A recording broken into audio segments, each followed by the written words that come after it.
Morning everyone, welcome to all 4 C-learning classes. This is zoology subject, chapter excretory products and their elimination, session 9. Glomerular filtration is what we have discussed. Glomerular filtration is the filtering of the necessary substances, water along with the salts from glomerulus into the lumen of the Bowman's capsule due to net filtration pressure is what name it to be the glomerular filtration or ultrafiltration. So in this connection we have discussed that the generally in small blood vessels as well as the arteries the hydrostatic pressure is 100 mmHg, whereas the glomerular blood hydrostatic pressure is 60 mmHg. As against this, the colloidal hydrostatic pressure is 32 mmHg, and the Bowman's capsular hydrostatic pressure is 18 mmHg. Generally, the colloidal osmotic pressure and the Bowman's capsular hydrostatic pressure opposes the glomerular blood hydrostatic pressure. The colloidal osmotic pressure or hydrostatic pressure in the sense the pressure exerted by large molecular proteins, which do not filter what generates the pressure which is colloidal hydrostatic pressure. We have discussed that the afferent renal arteriole are with the more diameter when compared with the glomerulus. So naturally, with more pressure, the blood enters into the glomerulus, but it is with the narrow. The glomerulus as well as the efferent renal arteriole diameter is narrow. So naturally, as the input of the blood entering into the glomerulus is more, and moreover large molecular weight proteins do not filter. So this unfiltered large molecular weight proteins causes the pressure which is named to be the colloidal hydrostatic pressure. I repeat, colloidal hydrostatic pressure means the pressure exerted by the large molecular proteins which do not filter creates the colloidal pressure which is 32 mmHg. And this opposes the glomerular blood hydrostatic pressure as well as the Bowman's capsular hydrostatic pressure also opposes. So the glomerular filtration can be written as the glomerular blood hydrostatic pressure minus the colloidal hydrostatic pressure plus the Bowman's capsular hydrostatic pressure. So which is 60 minus 32 plus 18. 60 minus 32 plus 18, which is 60 minus 50, that results in the 10. The net filtration pressure of 10 causes the filtering of the substances from glomerulus into the lumen of the Bowman's capsule, which is what named to be the glomerular filtration or else ultrafiltration. The filtered portion is named to be the primary urine or else the glomerular filtrate it is said to be, whose concentration is far diluted than that of the urine that is excreted out. And one more point we have discussed that is about 1100 to 1200 about 1100 to 1200 ml of the blood is what gets subjected to the glomerular filtration. 1100 to 1200, it can be 1/5 part of the total blood that what we have. It is 5000 to 6000 milliliter. So in that it is 1/5 part. Is it right or not? And this 1100 to 1200 ml was subjected to filtration, and the part that get filtered, the amount of the filter, the amount of the urine that is filtered is what by all the nephrons present in the two kidneys is what name it to be the glomerular filtration rate, GFR. GFR refer to the amount of the blood that is filtered by all the number of the nephrons by both the kidneys per minute is what name it to be the glomerular filtration rate. The glomerular filtration rate is 125 ml per minute. So you can say that the amount of the urine that is filtered per minute by all the nephrons from both the kidneys is what name it to be the glomerular filtration rate, which is 125 ml per minute. If you take into consideration per hour, so 125 into 60, is it right?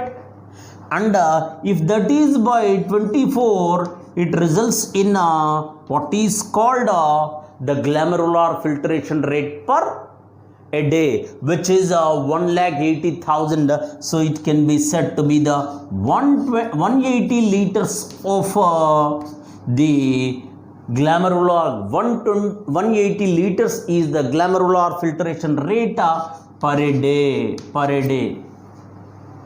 So the glomerular filtration rate per a day is 180 liters per a day, or else per a minute it is 125 ml, and whereas per hour it is 125 into 60 minutes. This is how you may be expected questions on this, definitely. And out of these 180 liters GFR per day, 99% is absorbed. Only 1% is eliminated in the form of urine, which is nothing but 1.8 liters or 1.5 liters of the urine is excreted out. Which means whatever we take the water, the amount of the water per day, in which 99% is absorbed, which are very, very essential. That is what the feature process we discuss under selective reabsorption. And one more point here we need to be discussed, that filtration fraction. One more important point to be discussed, the filtration fraction.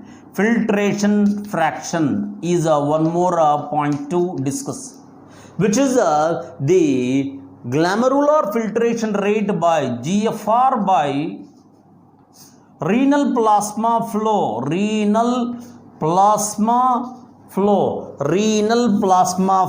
is what we discuss as the filtration fraction. GFR, glomerular filtration rate by renal plasma flow into 100 is what considered to be the filtration fraction. I repeat, filtration fraction in the sense it is the GFR by renal plasma flow into 100. Now it has to be calculated. You know very well that is GFR is 125 ml per minute, right? Then how about the renal plasma flow? What do you mean by this? We know very well that is 5,000 to the 6,000 milliliters of the blood water is with the human body, in which how much amount is what subjected to filtration per minute? It is none other than subjected to, I am saying, 1100 to 1200 ml. Is it right? Generally, for suppose if you taken into consideration this as a 1100 to 1200, this is the total amount of the blood. Blood includes Blood includes both plasma as well as the formed elements. Is it right? I repeat, plasma and the formed elements. So look at here. This is 1100 to 1200 ml water subjected to filtration, which is the blood. In this plasma flow only we are discussing under the heading filtration fraction. So how much is the plasma? 55%. So now look at here. For suppose if you go for the 55% in this connection, how much you get? 12 into 55. 12 5 is 60. 12 5 is 60. Which means it is around 660. So we can take it as a 650 ml into 100. I repeat, are you clear with this what I am saying? Filtration fraction is equal to, this is very useful. It is not that it is away from the syllabus. It is the syllabus itself, but something which is not there in the textbook, but it is more important. You know very well GFR, that is we have in our syllabus, and the renal plasma flow, it is something it is, you have to think. Renal plasma flow is, how it is 650, approximately out of this it comes to 650. The blood that flow in which 55% is plasma. What is our objective? It is not entire blood, but only renal plasma flow. So 125 by 650 into 100, you will get around, it is 1250 by 65. So it is around 19.2%. So filtration fraction what varies from 15 to 19.2%, which is very, very important, and this is to be highlighted. Be careful. Filtration fraction is nothing but GFR by renal plasma flow into 100, which is we know very well GFR per minute is 125, and the filtered the amount of the blood that is subjected to filtration is 1100 to 1200. So naturally in that 55% is 650. So 1250 in 125 by 650 into 100 what will get 19.2 approximately, and it is varied from 15 to 19.2% is what the filtration fraction in all the human beings, which is varied from 15 to 19.2%. This is what we. So now we are discussing the selective reabsorption. Glomerular filtration and filtration fraction what we have discussed. Now it is selective reabsorption. What do you mean by reabsorption? Keep in mind 2 points to remember, that is one is tubular reabsorption and another is the tubular secretion. These are the two further phases need to be discussed. Reabsorption in the sense from nephron into medullary fluid. Reabsorption. Why reabsorption? Already absorption occur at the intestine, that is the digested food is absorbed. Now it is again taking place, that's what it is, reabsorption. Reabsorption from the tubule into the medullary fluid, from there into the blood is the reabsorption, that is tubular reabsorption, which is all what out of the 180 liters, 99% is reabsorbed, we discussed. So water is essential for the body. Why? In the blood, out of the 55% plasma, 92% is water itself. How do we have that water content in the blood plasma? 92% is in the 55% part of the plasma. It is because of what we drink is what become integral part of the blood. So the more the water you drink, the more the efficiency of the kidneys function takes place, filtration as well as blood get purified.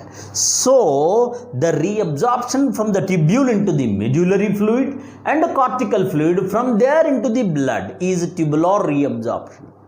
And tubular secretion means certain substances when it is exceed the salts, the other substances, as well as the ammonia, hydrogen ions, hippuric acid, uric acid, which are not essential for the body, are secreted from the blood back into the tubule. That is the secretion. So these are the points to remember. If you are clear with such words, definitely you will understand the second phase of the selective reabsorption process. So now we'll discuss the selective reabsorption. Before discussing that, we need to discuss there are the reabsorption process are of two types. The selective reabsorption process. One is named to be the obligatory reabsorption,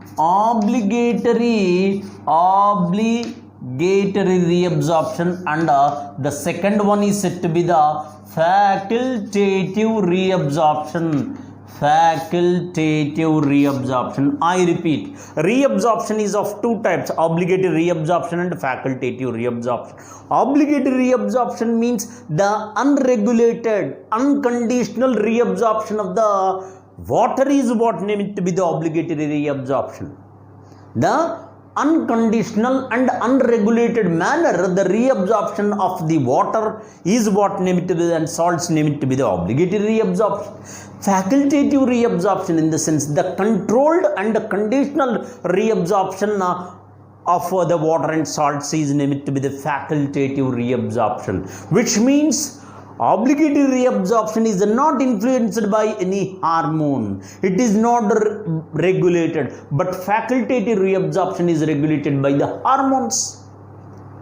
So, obligatory reabsorption, in the sense the reabsorption of the water and salts, which is uncontrolled and unregulated manner, is what named to be the obligatory reabsorption. Whereas facultative reabsorption, in the sense the reabsorption of fraction of water and salts by influence of the hormones is or else in a regulated manner or conditional manner, name it to be the facultative. Obligatory reabsorption takes place both in PCT and the descending limb of loop of Henle,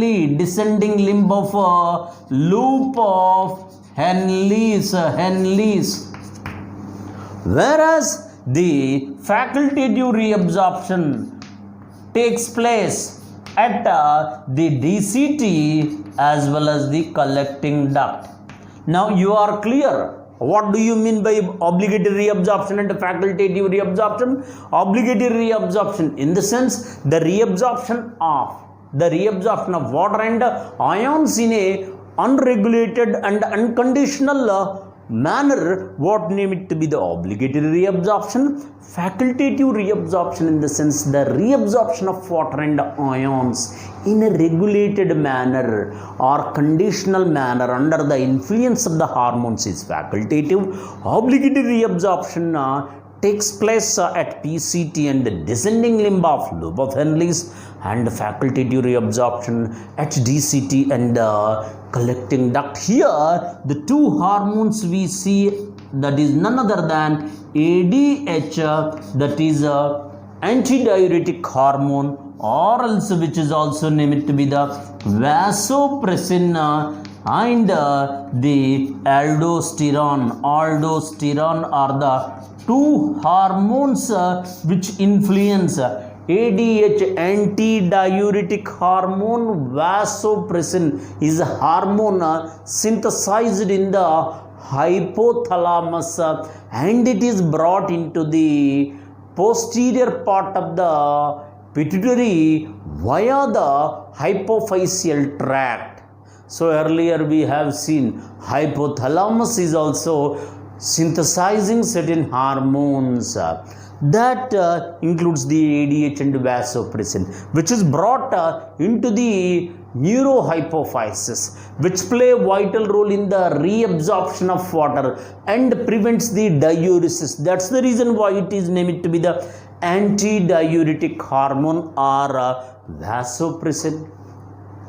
Aldosterone is synthesized in the adrenal cortex, and it is responsible for the reabsorption of the sodium, thereby Now you are clear that the ADH play a role in the reabsorption of water and aldosterone in the salt reabsorption. So is that hormones are influencing the water reabsorption and the salts? That yes. So that is what it is, facultative. It is a conditional and regulated process of the reabsorption, which is facultative, takes place at DCT and the collecting duct. Obligatory reabsorption is reabsorption of water and salts in an unregulated and unconditional manner, name it to be the obligatory reabsorption. Let's see how the reabsorption process, selective reabsorption, takes place. So far the filtered portion through the glomerular filtrate membrane happen to be takes place into the lumen of the Bowman's capsule, which is named to be the glomerular filtrate. This is hypotonic to that of the urine that is excreted out. This glomerular filtrate gradually move into, from Bowman's capsule it reaches into the narrow Bowman's capsule, lead into the renal tubule part, which is none other than proximal convoluted tubule. Proximal convoluted tubule. Now we'll discuss one after the another. That is how the selective reabsorption takes place in each part of the PCT, loop of Henle and DCT. So first of all, PCT. Remind you that the PCT is made up of simple cuboidal epithelium. It is present in the cortex and it is made up of simple cuboidal epithelium with brush borders. Is it clear? Yes. And here this epithelium itself play a role about 70 to 80% of water and electrolytes. Electrolytes are absorbed by means of simple cuboidal epithelium with the brush border. Where there is unconditional manner it is absorbed. That's the reason such absorption is named to be the obligatory reabsorption.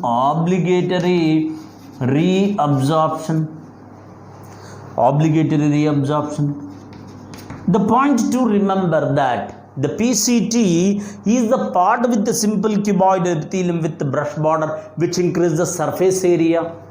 So water and this electrolytes are about 70 to 80% takes place, which means the PCT is permeable for both water and electrolytes. And here both active as well as the passive transport takes place. How does this happen to be takes place? We know very well that is PCT is with microvilli as well as large number of cell organelles, name it to be the mitochondria. Recall your memory. Mitochondria are the powerhouses of cell. So the ionic movement from the nephron into the medullary fluid is aided by mitochondria against the concentration gradient. So it is what named to be the active transport. Active transport of the ionic movement from PCT into the medullary fluid and the cortical fluid, which is aided by mitochondria. That is active movement, active transport. And the water, active movement, active transport of sodium. Look at here. Sodium, glucose,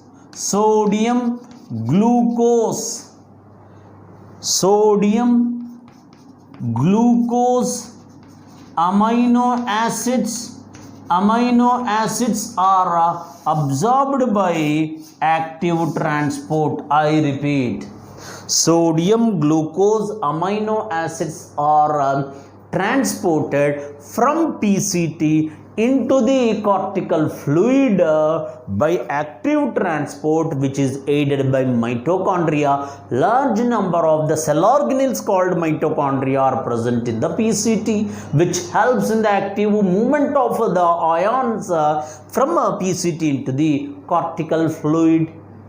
Next, apart from that, besides that, the water, chloride ions are passively absorbed.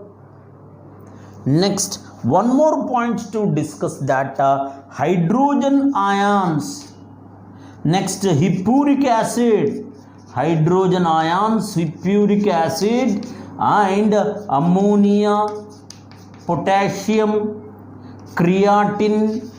creatinine are what secreted from the cortical fluid back into the PCT. Look at here, diagrammatically we can say that is in the PCT hydrogen ions. I am drawing this as a from a tubule into the interstitial fluid, cortical fluid. From tubule into the cortical fluid is sodium, arrow mark is indicating, whereas the hydrogen ions, potassium and ammonia are entering into the PCT. Look at here. So that is secretion, whereas this is absorption. Hydrogen ion, hippuric acid and the ammonia, potassium and creatinine are secreted into the PCT. This is how in PCT both active and passive transport takes place.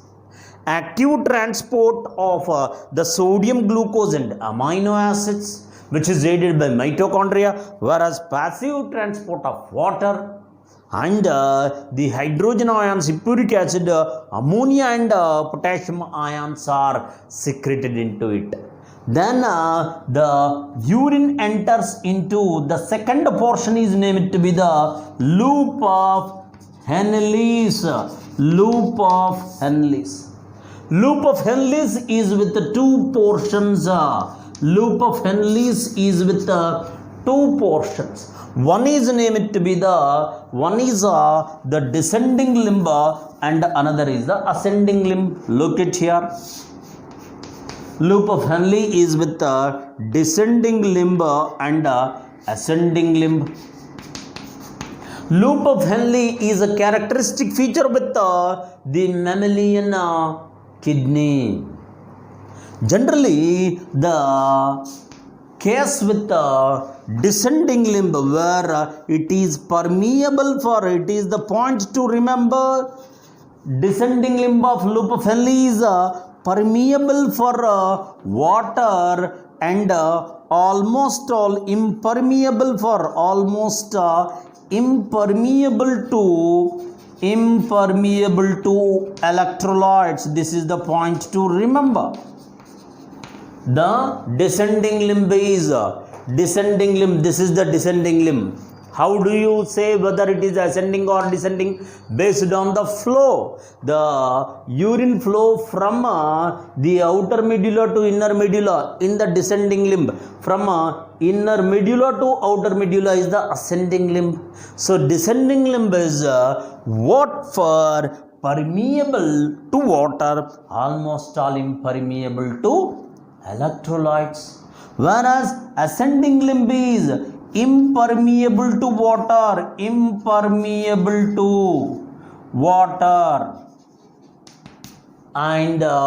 permeable to ions. So in this connection, ascending limb can be discussed as ascending limb is the loop of Henle where the absorption is minimum. Ascending limb is the part where absorption is minimum. If I ask you a question, What is the part of the loop of Henle which is permeable for water and almost all impermeable for electrolyte is nothing but descending limb, and the part of the loop of Henle where reabsorption is minimum is none other than the ascending limb. These are the points to remember. Definitely this will be a part of the questions. And one more point to remember, that the PCT is the part where water reabsorption takes place, active transport and the passive transport, which maintains the ionic balance and the pH. So descending limb is permeable for water and impermeable and almost all impermeable for electrolytes. This is the part by means of obligatory reabsorption. Water is reabsorbed. Water reabsorption by obligatory, unconditional and uncontrolled manner. Whereas impermeable for electrolytes, so what it indicates? It indicates water move out of the tubule into the medullary fluid, but ions remain in it. This results in therefore the ionic concentration of the primary urine progressively from outer medulla to inner medulla increases. Is it right or not? Yes. Why? In a descending limb, as the primary urine moves from outer medulla to inner medulla, water reabsorption takes place by obligatory reabsorption and impermeable for electrolytes. So electrolytes are present in it, but water goes out. So progressively towards the hairpin bend in the descending limb, the concentration progressively increases, and it takes the hairpin bend, then forms the ascending limb. Ascending limb is also, this is the AL. AL refers to ascending limb. It is impermeable for water, not permeable for water, but permeable for electrolytes. That is sodium chloride are the ions of about large extent reabsorbed into the medullary fluid. So it is impermeable for water, means no water reabsorption from ascending limb into the interstitial fluid. Medullary fluid, into which the water reabsorption does not take place, but water remain in it, as it is impermeable for water. So water remain in it, but ions are what reabsorbed. This causes progressively from outer medulla to inner medulla, from inner medulla to outer medulla. In ascending limb, the concentration decreases, so it becomes hypotonic. This is what name it to be the counter current mechanism. Why? From descending limb, the primary urine moving from outer medulla to inner medulla, whereas in the ascending limb from inner medulla to outer medulla, opposite flow, opposite concentration. Here from outer medulla to inner medulla, progressively the concentration increases, and in ascending limb from inner medulla to outer medulla, it decreases. So this is this counter current makes the formation of hypertonic urine. And the next one is DCT. DCT we have discussed, it is with simple cuboidal epithelium. Simple cuboidal epithelium, and it is without brush border, where water reabsorption takes place by means of hormone, name it to be the ADH or vasopressin, which is considered to be the facultative reabsorption, and ionic reabsorption by aldosterone. Aldosterone play vital role in the sodium reabsorption, which is facultative, and besides that the water reabsorption, ionic reabsorption, which means it is permeable for both ions and the water. So this is how, as it reaches the DCT, the concentration in descending limb progressively increases, in ascending limb progressively decreases. At DCT, again it becomes hypotonic.